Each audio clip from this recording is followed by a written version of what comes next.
A pop star and a priceless painting. Small screen fans flock to the City of Light and the Tamil language film doing big numbers at the box office. That's all coming up in today's show. But first, he leaves a tremendous void in the music industry. That's how former bandmate Graham Nash described David Crosby's death at 81 years old. The folk rock legend started two of the 1960s iconic groups, the Byrds and Crosby, Stills and Nash. Over a 6-decade career, he made a name for himself as a gifted songwriter and performer. Nicholas Rushworth has the details. He was in the music industry for 6 decades. Singer-songwriter and guitarist David Crosby has died at age 81. He was a pioneer of countercultural folk rock, a balladeer who rocked right to the end. Songs thrill me. I love them. I love singing, and I love what I do. It's a joy. His wife, Jan, said that he passed away after a long illness in the presence of his family. Crosby first found fame as a member of the Byrds, known for their cover of Bob Dylan's Mr. Tambourine Man. He personified sex, drugs and rock and roll culture in the 60s and pursued his career as a member of the supergroup Crosby, Stills and Nash. Teach your children well, 'cause their fathers help. They later became Crosby, Stills, Nash and Young. Tensions within the group saw the band lose momentum in the 1970s, though they did go back on the road from time to time. Crosby released a final album in 2021. He always had a twinkle in his eye. He was a brilliant musician, great songwriter. And like Amy said, we spent time with him, hanging out and singing with him, and it's a great loss. Among other tributes, one from Brian Wilson, co-founder of the Beach Boys, who said Crosby was an unbelievable talent. The Madonna is one of the most depicted figures in the canon of religious artwork. But now she might also be the owner of a long-lost painting. Well, the mayor of Amiens in northern France has asked the pop star Madonna to lend the city a 19th century canvas named Diana and Endymion by Jérôme-Martin Langlois. It was once on display in an Amiens museum but was lost after Germany bombed the city in 1918. They believe that the paintings ended up in the singer's possession. Jenny Shin has more. For once, the real star is in the background. Behind Madonna, the towering painting that adorns the staircase of her Californian villa looks just like Diana in Endymion, a work from the mid-19th century, once exhibited at the Amiens Museum. Madonna, you probably don't know the city of Amiens, of which I have the honour to be mayor, but over the past few days, a special bond has been forged between you and our city. The painting by Jérôme-Martin Langlois in 1822 was thought to be destroyed, after Amiens was almost reduced to ashes after being bombarded by the Germans in March 1918. Much of the city's artworks have been evacuated to safety and eventually forgotten. It's on Madonna's Instagram that the work re-emerged, after being acquired by the star in 1989 for $1.3 million. Experts say 3 centimeters are missing at the bottom of the painting, with the date and the name of the artist cut off. Questions remain whether the work is an original. There are many cases of restitution or discoveries of a painting, but a work that would have belonged to the National Collection being discovered in the house of an American star, that practically never happens. Amiens is hoping for a loan from Madonna. A risk for the singer, as such a national treasure is prohibited for sale and could never be returned. The star is scheduled for a concert tour in France next year. Amiens is not on the list of stops for the moment.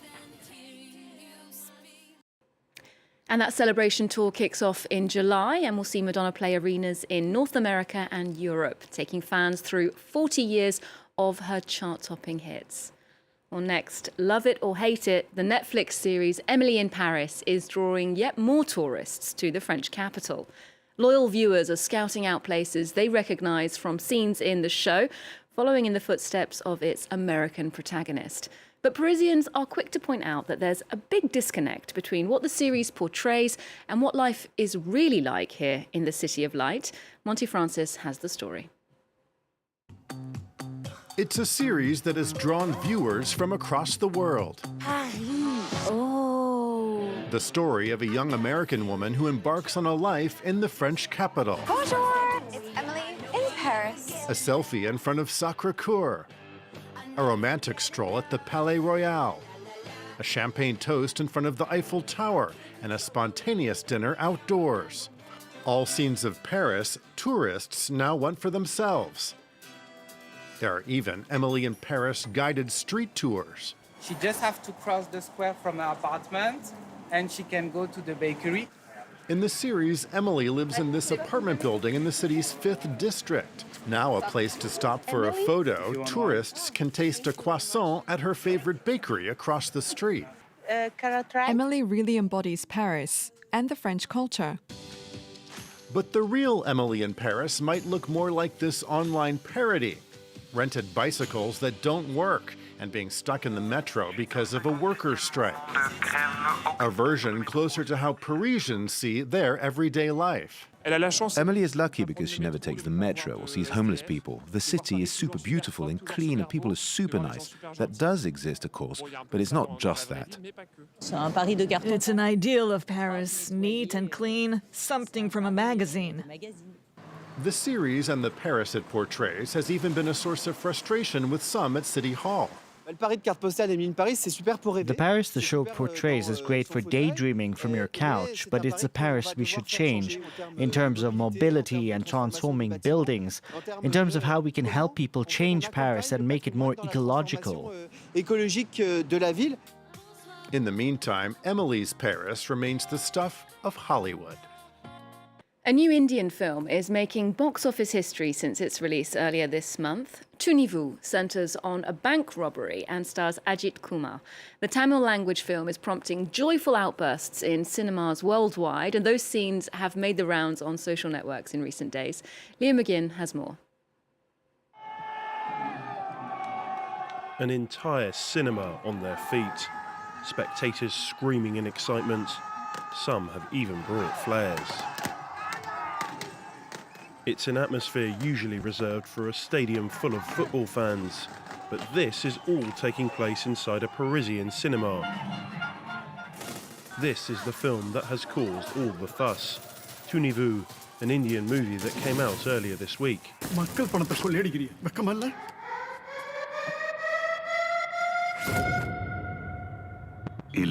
The spectacle is as much in the cinema as it is on the screen. For the Indian community that live in France, that is how they express their love of cinema. Some people bring flares, firecrackers go off, but at the end of it, everything is tidied away. People even thank the security staff. We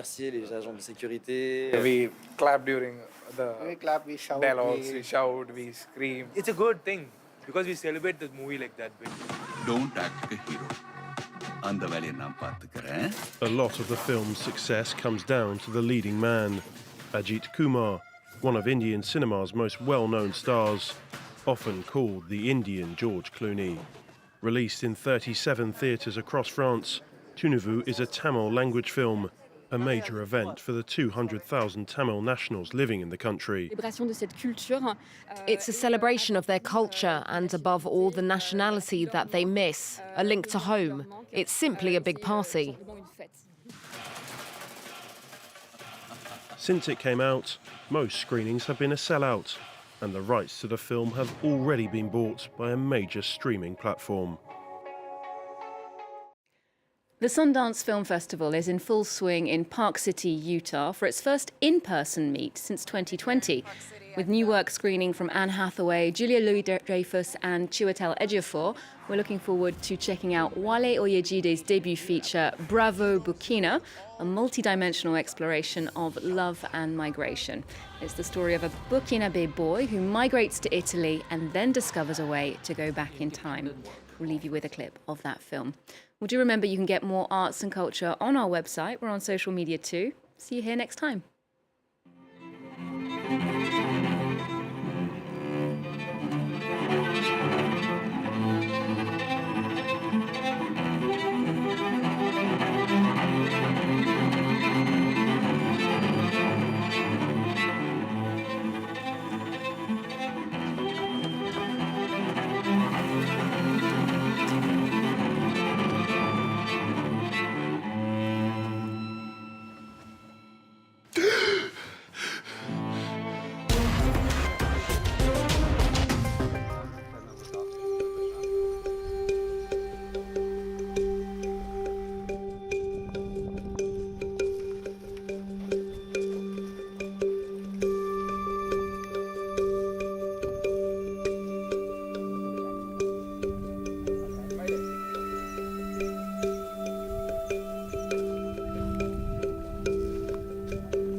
very helpful training. It was so interesting for us because it's ground penetration radars, and it will be very helpful for clean our territory from Russian mines.